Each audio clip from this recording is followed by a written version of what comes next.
On a page 191, it's play on birds, and it kind of has a Goodfellas way about it. In the asides kind of come from the characters. It more like Ernest Scorsese's Casino in that there's multiple characters than Goodfellas actually, instead of just the Henry Hill character. But it has some interesting transitions to the next memory.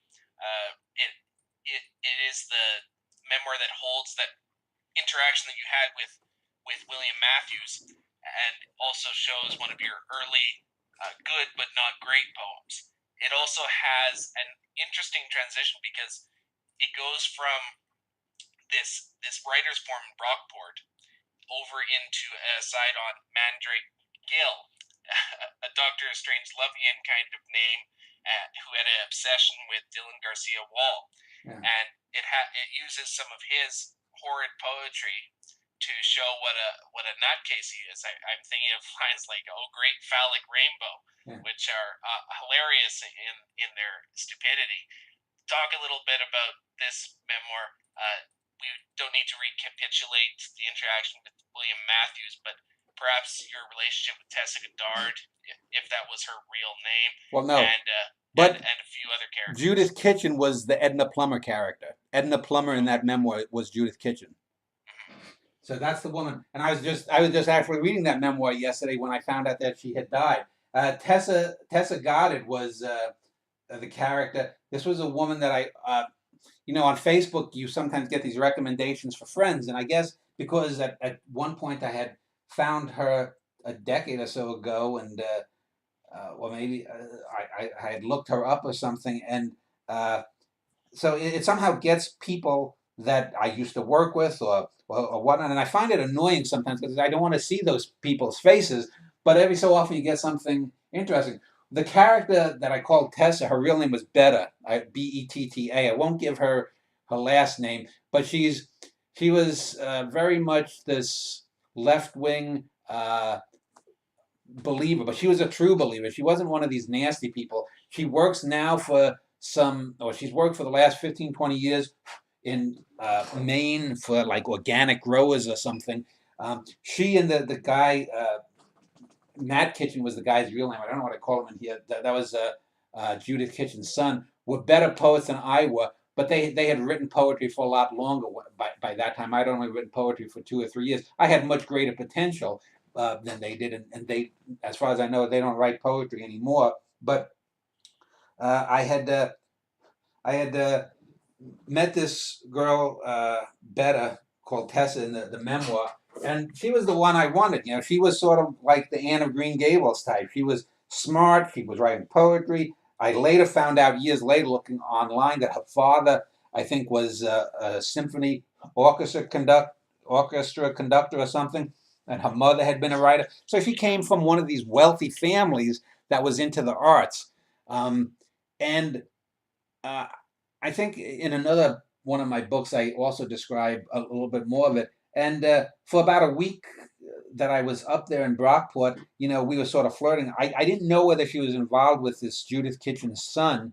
And so we were flirting a little bit. And one day I was walking back between like the morning session and the afternoon sessions. And then sometimes we'd go to Judith Kitchen's home at the time to have everyone in the writing classes. They'd just meet to have supper or something. And I remember I was coming out of this, it was called the Lift Bridge Bookshop in Brockport, and I got most of my Robinson Jeffers books there and a few other books. And coming home, and I met her there, and we're walking along the Erie Canal in upstate New York, and there was like going up and down these little hills along the canal, and I remember, it was like a nice movie moment. She sort of came down a hill too quickly, and I caught her, and then I kissed her. And I thought we had connected or whatnot. I didn't know whether she was dating Judith Kitchen's son or not, but I didn't try to put the moves on her too much. And I eventually wrote her a letter after I'd gone back after that weekend. She never wrote back to me though, so I don't know whether she was involved with that son or whatnot. And years went by, and I remember I emailed her, and She claimed that she didn't remember me, which I knew was bullshit because when I mentioned Judith Kitchen and her son, she claimed she didn't remember them either. So they must have had a falling out. So I knew it wasn't just directed at me. A lot of times, women that I've known in the past will tell me, they don't want to be in touch with me, not because of me, but because I'm from a bad part of their life. I don't know. I don't understand that with women. But the funny thing was, aside from the Matthews thing, was there was another girl who was in the dormitory where I was staying that came to me one night. There was maybe about, in this whole dormitory is empty. I guess it could have housed 400 or 500 people. There were maybe about 8 or 10 people at the writing forum that stayed in that particular dorm. Other people were in town with other people.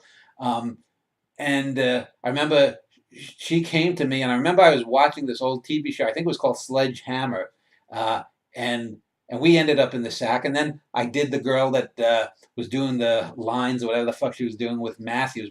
One of the two girls that he had, I took one of the girls away, or she came with me because I guess I was better than to be with a disgusting old pervert. Um, uh, but uh, but the girl that I really wanted, I didn't get. So I boffed two girls anonymously that I honestly can't remember their names of. But the girl that was sort of my dream Anne of Green Gables type girl, I didn't get. I remember she refused to shave her legs. She said, uh, because it wasn't natural, and she said she wouldn't use makeup because whales were killed for the makeup. So she was real hardcore in that way, but she was cute. She turned out to be a year older than me. I thought she was maybe a year younger, but she was sort of my 1980s kind of ideal. But I never heard from her, and like I said, years later, I guess she had a falling out with that Judith Kitchen and her son and whatnot. I don't know, but so that was basically the Incarnadine, a play on birds. That's where that came from. It recounts the William Matthews shit, the stuff with her, the girl. Let's see here. Let's see. I walked a couple of miles. Anna Green Gables. Let it. Yeah, I wrote my feelings to her. And then let's see. I have a quivering phosphorescence. Brian, very bright object unseen. Uncle Freddie. Um, so yeah, and then that's basically the backstory. She's one of those many females that I always remember, and it's typical of, I guess, men in that I remember the girls that I didn't get more than those that I did, and so she's sort of I look back on her more fondly than I do some of the women that I did have some sexual liaisons with.